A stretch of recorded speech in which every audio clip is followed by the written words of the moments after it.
Good morning students. आज कविता पूरी होने के बाद हम उसी क्रम में आगे बढ़ते हुए कविता के शब्दार्थ के बारे में पढ़ेंगे।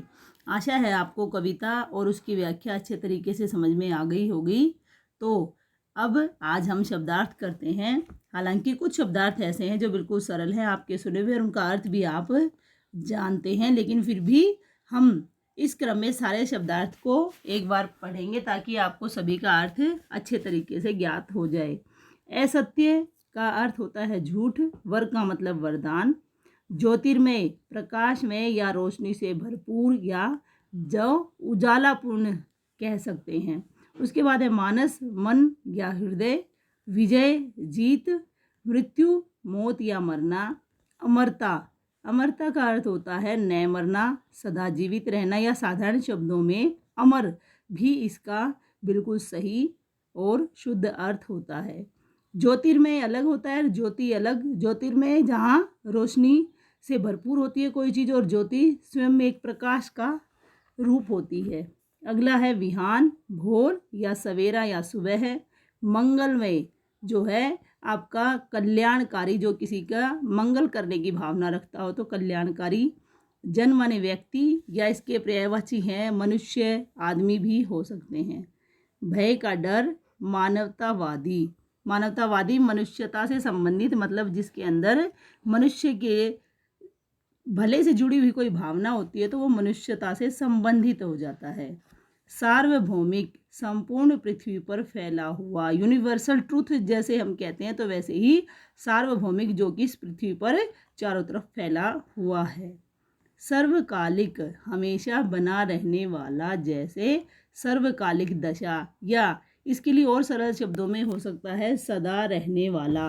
हालांकि एक प्रकार से इसका अमर शब्द इसका सब्स्टिट्यूट ही रहेगा, अर्थात दूसरे अर्थ में इसका अर्थ अमर भी सही हो सकता है। यदि आप इसका अर्थ ये भूल जाते हैं तो अमर शब्द भी लिख सकते हैं। अब इसी क्रम में देखिए, आपके नीचे अभ्यास प्रश्न दिए हुए हैं। अभ्यास प्रश्न इसी कविता से जुड़े हुए हैं। यदि आप इस कविता को अच्छे तरीके से समझ गए हैं तो आप इन प्रश्नों के उत्तर भी अच्छे तरीके से निकाल पाएंगे।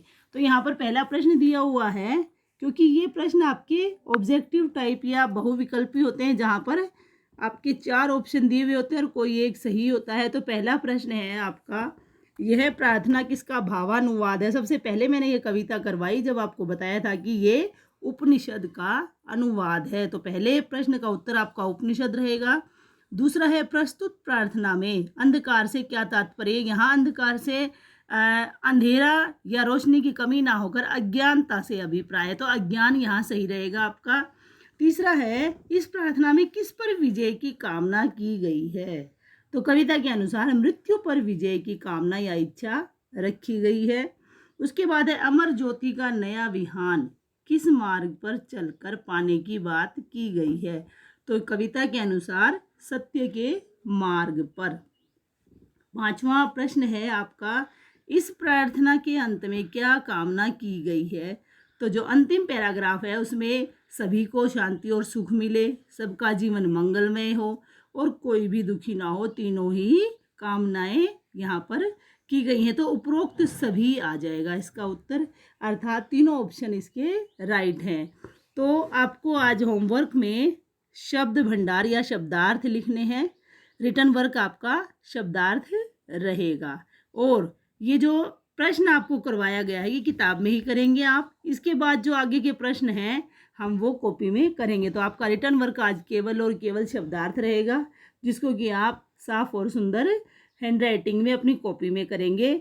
सभी देखकर सही तरीके से काम करेंगे। यदि आप अच्छा काम नहीं करते हैं तो यही काम आपको 5 बार पुनः करने के लिए दे दिया जाएगा। इसलिए एक ही बार में सुंदर और स्पष्ट कार्य करें। आपका दिन शुभ हो। धन्यवाद।